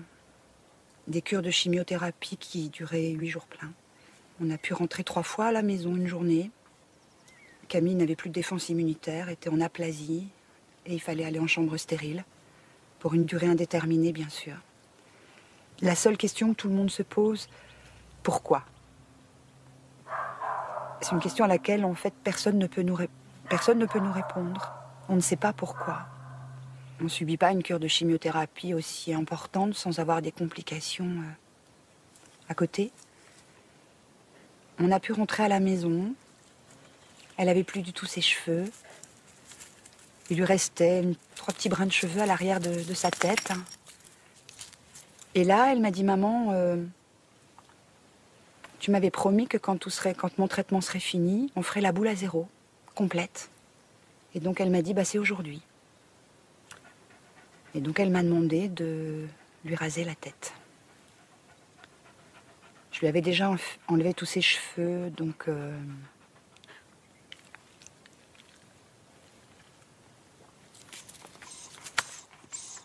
C'est encore difficile pour moi.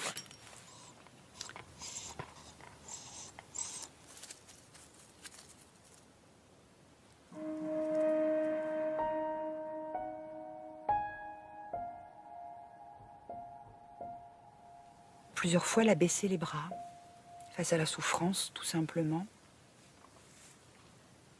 Je l'ai vue partir 2 fois. Dans des moments où on était seuls, toutes les deux.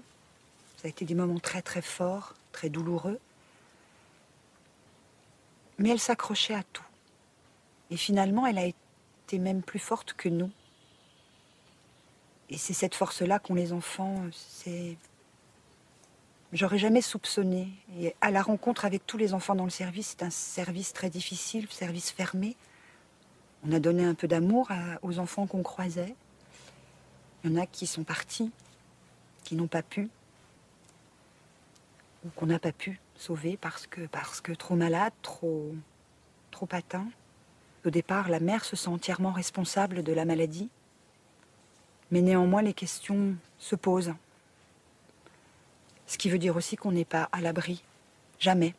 Malgré,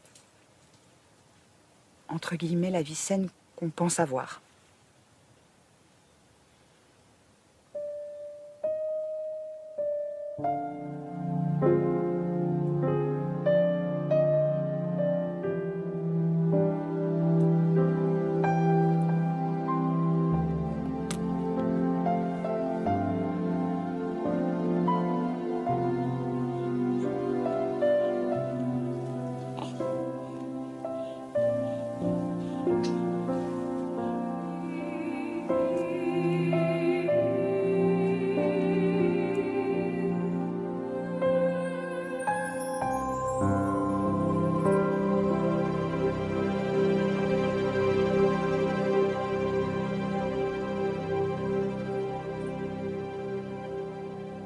Donc la conclusion des experts qui ne sont pas du tout nutritionnistes, qui ne sont pas du tout pro-bio, vous disent qu'il y a deux mesures majeures pour réduire les gaz à effet de serre rapportés à l'alimentation. D'une part, faire évoluer le productivisme agricole vers une agriculture dite durable, pour laquelle la bio est vraiment le modèle. Et il y a encore une autre mesure qui serait encore plus efficace, c'est de réduire la consommation de viande à l'échelle de la planète. Globalement, on consomme beaucoup trop de viande.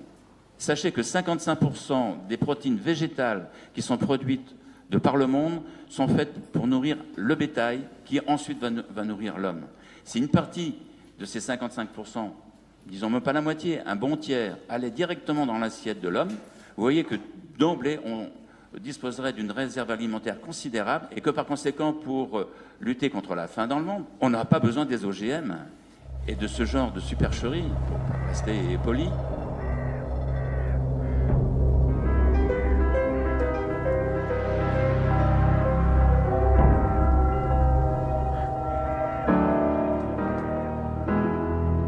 Qu'est-ce que c'est l'équilibre, en fait, entre les viandes et les légumes? L'équilibre, c'est de trouver des équivalences en termes de qualité pour les protéines avec d'autres produits que les produits animaux. Exemple qui va vous parler tout de suite, le couscous. En précisant que le couscous des Maghrébins au jour le jour, pour des raisons économiques justement, il est végétarien, parce qu'ils n'ont pas les moyens de s'acheter des merguez ou des côtes de mouton tous les jours. Mais avec un couscous, avec de la semoule de blé complet et du pois chiche, qui est de la légumineuse, et des légumes frais de saison et tout ça, vous êtes bon. Alors aujourd'hui, on va juste ramasser les brocolis et la mâche. Ça sent? Est-ce que ça sent quand tu fais? Ça sent quoi? Ça sent le radis. Au milieu, là, c'est beau, hein? Ça va, ça coupe, hein? J'espère qu'ils seront bons. T'aimes bien le chou sale? Jamais goûté. Comment la tire. Vous allez au plus bas et vous tirez. Voilà, vous tirez. Vous allez au plus bas. Vous coupez ici. Avec votre ongle. Vous portez ça à Thierry pour qu'il finisse de nettoyer pour midi. D'accord? La mâche de pro, hein. Il dit, ah si, je suis souvent dans le jardin et tout. On fait, oui, t'es souvent dans le jardin. C'est bien que tu sois dans le jardin, mais après, faut travailler dans le jardin. Oui.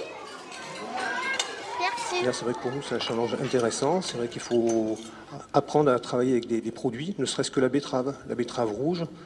On a oublié le goût, on a oublié comment ça se cuisinait. On ne sait pas forcément que ça peut se manger cru, qu'on peut l'associer avec d'autres légumes et tout. Il faut que tu les manges, tes betteraves aussi.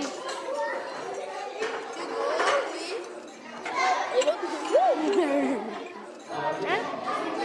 Elles sont crues. Sur Barjac, on sort quand même entre 200 et 220 couverts jour. Donc je veux dire, on est quand même, les fournisseurs sont quand même assez présents maintenant. Ils connaissent la démarche, c'est pas ponctuel. Ça fait 6 mois que ça dure. Ça va durer, j'espère, dans le temps. J'ai lu qu'il y avait 80% de Français qui plébiscitent le bio. Mais malheureusement, du fait du prix plus élevé, très peu de personnes achètent du bio. Mais sachez qu'en moyenne, pour certains produits, pour beaucoup de produits issus de l'agro-industrie intensive, on pourrait multiplier par 2, 3, voire un facteur 4 le prix indiqué sur l'étiquette. Les subventions que l'on va donner généreusement pour inciter à produire d'une certaine manière, les coûts de la dépollution, les coûts sanitaires que ça peut engendrer, etc. Les coûts économiques aussi, quand on produit de trop, les coûts chutent et donc on nous réclame des montants compensatoires. Tous ces coûts-là sont externalisés, c'est-à-dire ils ne sont pas portés sur l'étiquette, mais ils sont déplacés vers vos impôts. Donc si on remettait sur l'étiquette ce qu'il coûte vraiment, du coup, les produits qui paraissent pas chers seraient beaucoup plus chers qu'un produit bio. Et ça, il faut absolument le dire haut et fort. Voilà, il y a un an, moi le bio, c'était pas trop notre tasse de thé, quoi. Hein. Et puis on s'est mis un petit peu dans le truc en se disant, on va jouer le jeu. On mange tout aussi bien, ça c'est sûr, il n'y a pas de souci. On s'aperçoit aussi qu'au niveau des enfants, il y a une éducation au goût. Alors, on est loin de tout manger en bio. Ce qui est sûr, c'est que le bio, on peut y aller facilement. Ça coûte pas plus cher ni quoi que ce soit. Juste de se dire, effectivement, essayer de faire attention à ce qu'on mange. C'est avant tout une prise de conscience. Pour donner quelques nouvelles de l'évolution quand même sur Barjac de notre aventure, il y a effectivement la restauration scolaire qui s'est mise dans un processus déjà bien prononcé d'alimentation vers le bio. Alors, c'est bon, Léo? Ah, Lise! Nous avons 3 boulangers qui ont emboîté le pas. C'est un progrès. Je crois savoir que sur le marché, le stand légumes bio a de plus en plus de succès et que sous l'arceau de la mairie, l'épicerie qui vend des produits bio, elle aussi, se développe. Moi, je prends aussi et je vais prendre aussi du jus de pomme, s'il vous plaît. Oui. D'accord. D'accord. J'avais pas vu que vous aviez de la confiture au citron orange, je vais vous en prendre un pot. Alors tout est bio là sur votre stand. Oui. Ce sont des lentilles au corail que vous mettez. Oui. C'est une spécialité turque. D'accord, oui, oui. Et alors on mange ça comment alors? Ça se mange froid et oui. L'idéal c'est de l'enrouler dans une feuille de salade comme un âne. Je peux goûter? Allez-y. On sent bien le cumin, hein? C'est bon, hein? Ah, c'est bien parfumé, oui. Ça, c'est à quoi? À base de quoi? Ça sont des œillades pures. Ah oui, ça se voit qu'il est plus léger. Il tire plus sur le rosé que sur le rouge. Oui. C'est un vin qui plaît beaucoup l'été, quoi. Ah, un apéritif. Là, une bonne grillade, c'est le top, oui. C'est vrai. Ah oui, il est agréable. Surtout l'été. C'est en tout cas sur le frais, quoi. Je fais des vins plutôt... Essayer d'extraire un maximum de fruits. J'ai perdu ma femme avec ça. J'en prends une de... De quel? De celui que je viens de goûter, là. Celui-là? Ouais. On va le boire avec des grillades. Ouais.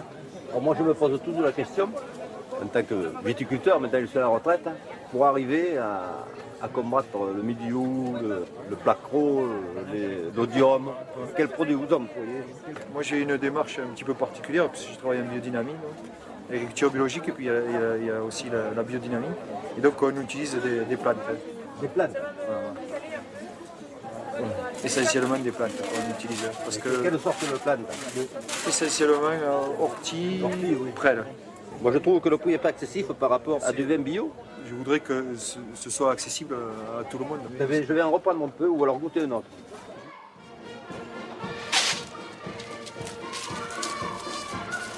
Bonjour. Un peu mignon, s'il vous plaît. Merci. Merci. Au revoir. Au revoir.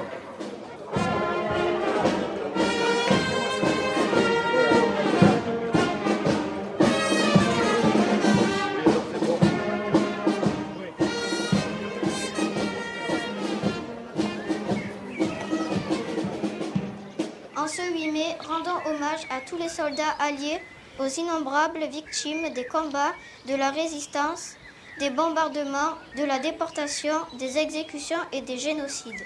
L'Union française des associations de combattants et de victimes de guerre s'emploie à transmettre aux jeunes générations le souvenir de ces événements passés, les appelant ainsi à une vigilance de tous les instants pour la défense des droits de l'homme et la préservation de la paix. Vive la France, vive la paix.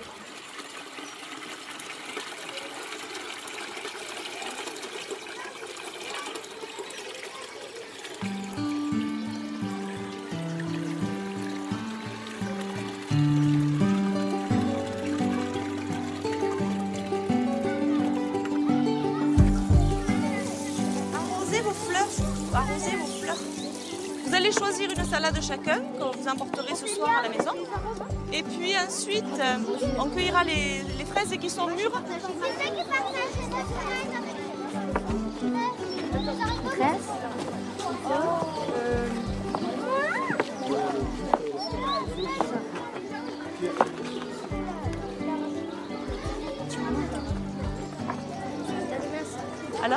Alors Philippe?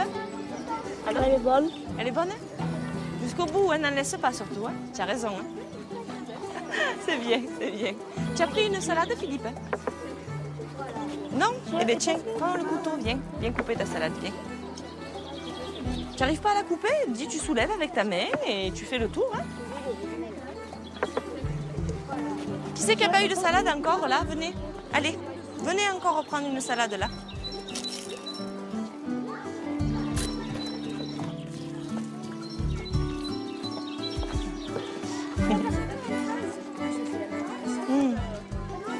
Voilà, voilà.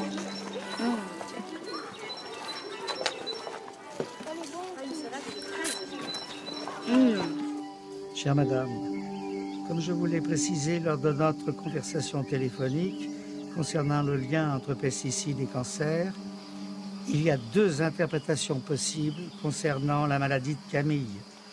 Soit les pesticides agissent directement, induisant l'apparition de la maladie, soit ils agissent indirectement, en créant une baisse des défenses immunitaires, laquelle peut favoriser la multiplication de certains virus. Les résultats font état d'une association positive entre le risque de cancer et l'usage par la mère pendant sa grossesse d'insecticides dans la maison. En tout état de cause, merci à Camille pour son courage. Il faut garder espoir. Professeur Dominique Belleborne. Et moi, très longtemps, j'ai utilisé des insecticides, des produits pour lutter contre les moustiques. Parce que j'avais plus peur des moustiques que du reste.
Quels sont ceux qui mangeaient bio avant que la cantine de l'école se mette au bio?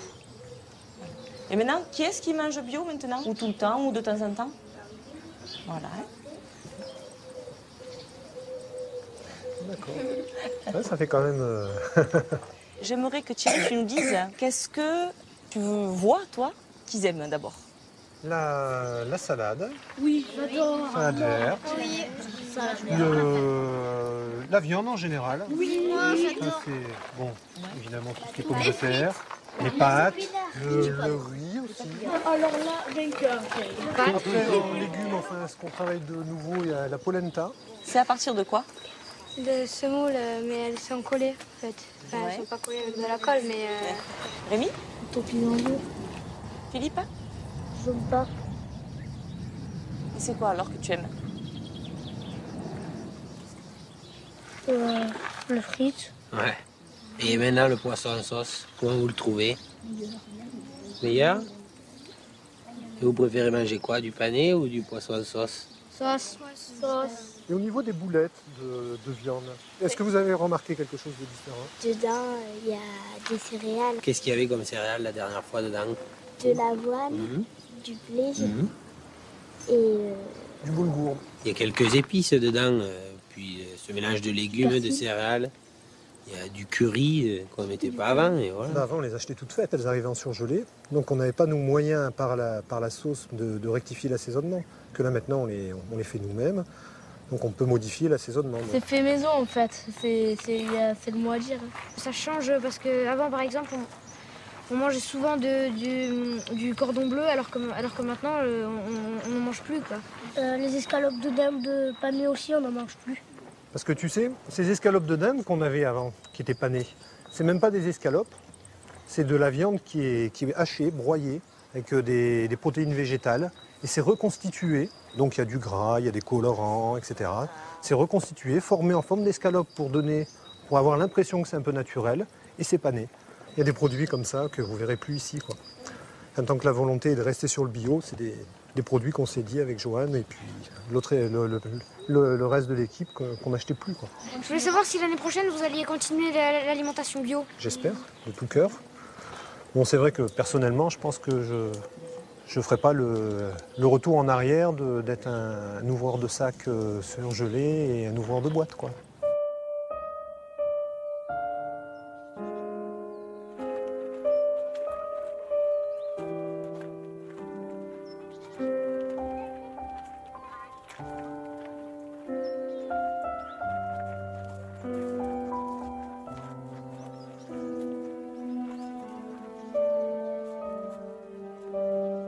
C'est ça le cirque de Navacelles. Il n'y a pas de clown. De quoi? Il n'y a pas de clown, donc je peux Il n'y a pas de clown. Ben non, c'est pas un cirque comme... Ben oui. Tu croyais quoi, toi, Maëlle? Un cirque avec un chapiteau? Ah, et non, c'est pas un cirque comme ça, Maëlle. Regarde, on appelle ça un cirque parce que tu vois, c'est tout rond et avant, la rivière, elle passait là. Alors après, ils ont construit le village et tout ça, si tu veux. Et ça, la boucle qui reste, c'est un ancien lit. C'est l'ancien lit de la rivière.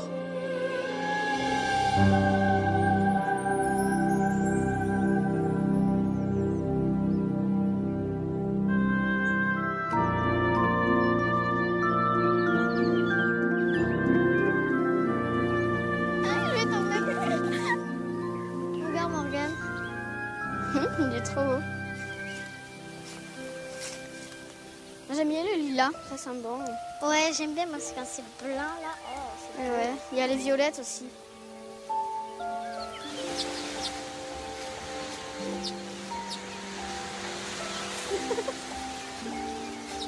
Tu fais quoi ce soir?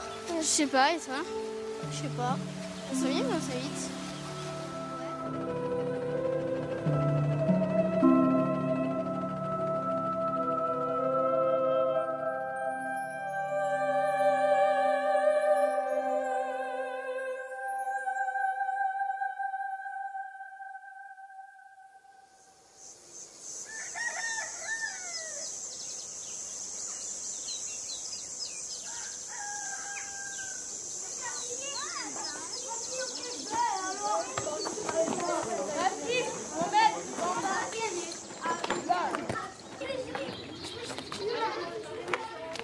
Prenez une branche entière et vous récupérez les graines de radis et quelques branches du chou-fleur. Solène, elle a taillé de ma tête la feuille. Hugo, il m'a donné son persil. On en a pas ça. Ah, ça fait comme tout cela. Allez, vas-y, je t'en donne. Vas-y, je t'en donne. Aïe. Je vais tomber dans les courgettes. Pouf. C'est superbe, c'est la première courgette. Je suis super contente. Ils sont trop bons, j'adore ça. Ils sont durs à sortir. Vous en avez trouvé? D'aller. Arrête, moi je les coupe, ses cheveux. On arrache les cheveux? Non, vous pouvez les laisser, les cheveux. Regarde, j'ai les cheveux comme ça, regarde, je m'en sers. Ça sent plus à la tige que... Oui. C'est pour ça qu'on le coupe d'ailleurs dans la salade, pour qu'il donne toute sa saveur. Je vais goûter. Allez, Rémi.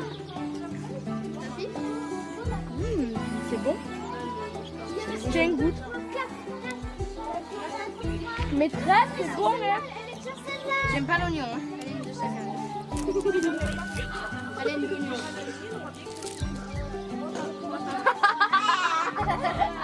Oh, mais ils sont petites, maîtresse. C'est très bien, et bien c'est ces graines-là qu'on pourra replanter l'an prochain. Les noires, ouais. Alors peut-être que celles qui sont blanches sont des graines qui ne sont pas encore mûres. Et les salades, elles ont leurs graines ou pas encore, hein?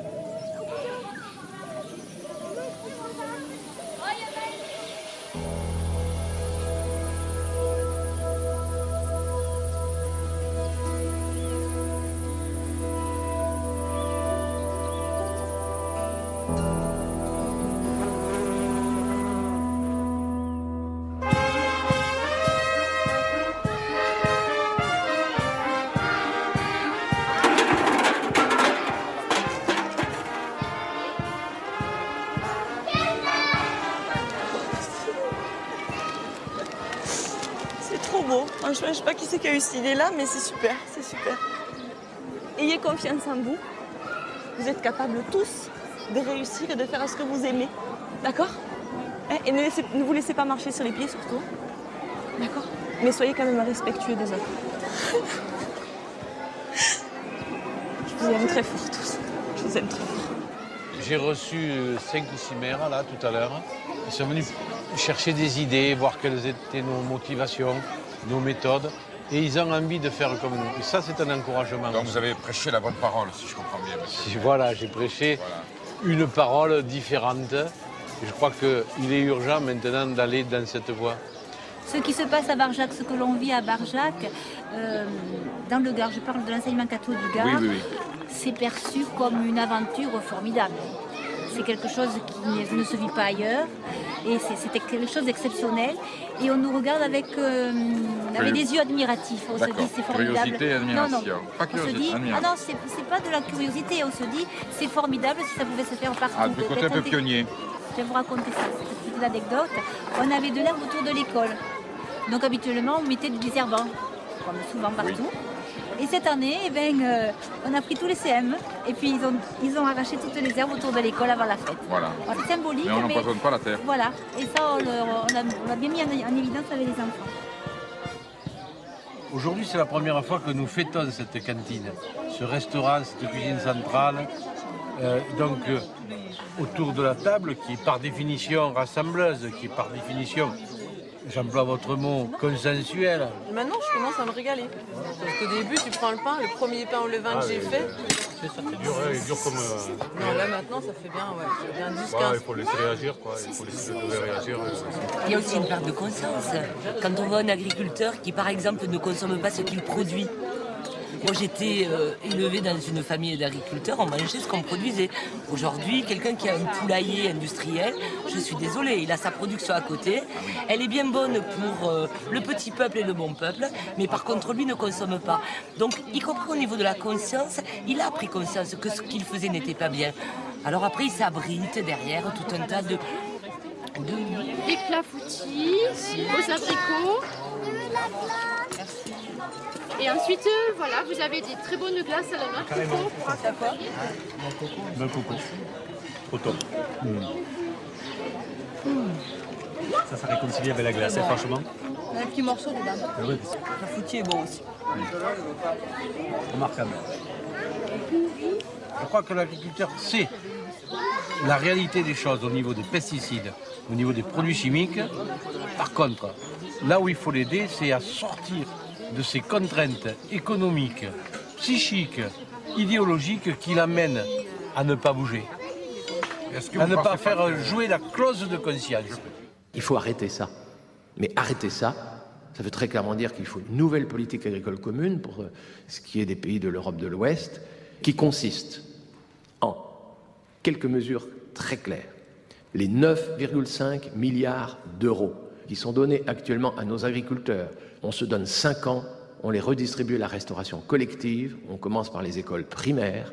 Eh bien écoutez, si vous transférez ces 9,5 milliards d'euros aux 2,7 milliards de repas servis annuellement par an en France, vous accroissez le prix d'un repas de 3 €, vous faites plus que doubler le prix des repas donnés à la restauration collective en France, vous relancez la demande dans l'agriculture française dans des produits de qualité et de proximité. Les agriculteurs qui ont toujours demandé à être rémunérés par les prix et non pas par des subventions comme des mendiants pourront enfin vivre sérieusement de la vente de produits de qualité avec une reconnaissance sociale qui sera celle de notre alimentation et ça ira dans le sens d'une lutte anti-cancer.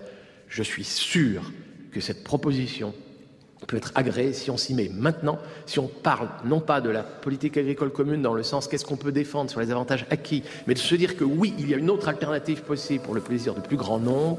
Je suis sûr qu'on peut, à l'échelle d'ici un an et demi, renverser la vapeur et faire en sorte que la politique agricole commune devienne une politique modèle.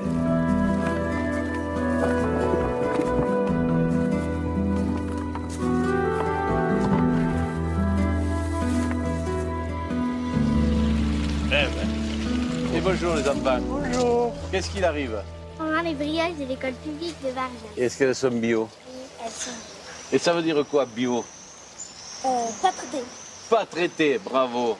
Alors je vais en prendre une. Mais je ne sais pas si monsieur le curé va les apprécier, parce que vous savez comment on appelle ça chez nous? Non. Un étouffe chrétien. Ah, il faut boire un peu avec pour le faire glisser. Hein? Alors, on donne ce qu'on veut? Oui, mais minimum 2 €. Il y a un minimum de combien? 2 €. Minimum de 0 2 euros. 2 euros. Ah ben ça va, c'est à notre portée, je crois. Et Mais on va vous payer en chantant. Ça marchera? on va chanter, puis on verra. Si ça leur plaît. Plus que 2 minutes alors. Ah, plus que 2 minutes. Plus que 2 minutes, mais... Ils négocient bien, hein? C'est plus que 2 euros. Allez. Autrement, c'était plus que 2 heures, donc ce serait mieux. Hein. Et la Fundenime, tu connais la Fundenime? À la Fundenime, il y a une amélie qui fait des fleurs blancs au mes de janvier. Avec comme le papier. No, io ahimè Paco. Dica, la bevuta di una flu, di una flu. Comment tu le dis? Una flu, qui fait des fleurs blancs comme... au mes de janvier. Au mes de janvier. Io disais come le papier. E per un papier è che mort. E una flu, è la vita, è bio. Est bio. Bon, vous êtes payé en chanson, hein? S'il n'y en a pas un qui nous en chante une, on ne vous paye pas le gâteau, hein? Surtout celle de la fête de ce soir, mais... Ah, d'accord. Mais c'est pas trahir un secret?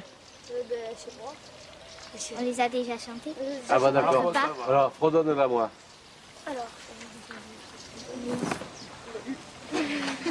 Allez, 1, 2, 3. Le ciment dans les plaines coule jusqu'aux montagnes, poison dans les fontaines, dans nos campagnes. Le cyclone en rafale, notre histoire prend l'eau, reste notre idéal, faire et beau. Oh,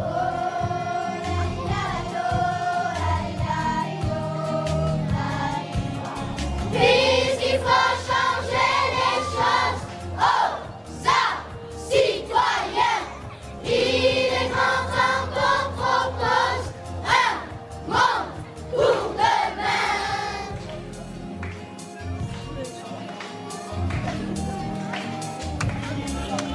Aux arbres citoyens, quelques baffes à prendre. La veille est pour demain, les baffes à prendre. Faire tenir debout une armée de roseaux. Plus personne ne nous fait passer le mot. C'est vrai, la terre est ronde, mais qui viendra nous dire qu'elle est pour tout le monde et les autres à venir. Puisqu'il faut changer les choses, oh, ça, citoyens, il est grand temps qu'on propose un monde pour demain.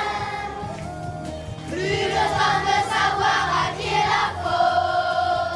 Ouh yo-yo, le compter sur la chance ou les autres. Maintenant on se bat.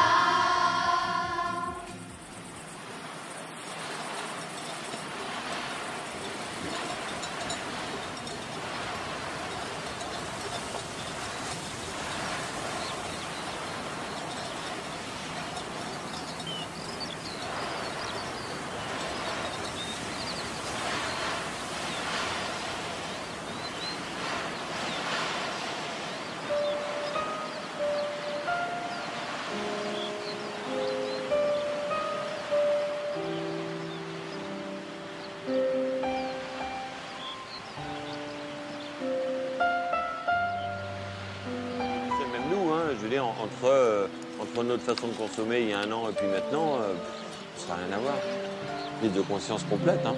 Quand on est au stade où il y a des choses, en fait, tu y fais attention, tu te dis, voilà quoi. Je sais qu'on a installé les panneaux solaires aussi, c'est une autre prise de conscience après, tu vois. De te dire, faut essayer de consommer différemment et puis voilà. On va faire du progrès là-dessus. C'est un changement progressif, mais sur toutes les choses de la vie, sur tout ce qui t'entoure. Et c'est pas que la nourriture. Et c'est pas que la nourriture, c'est tout l'ensemble. Le bio, c'est tout un ensemble. C'est l'environnement, c'est tout.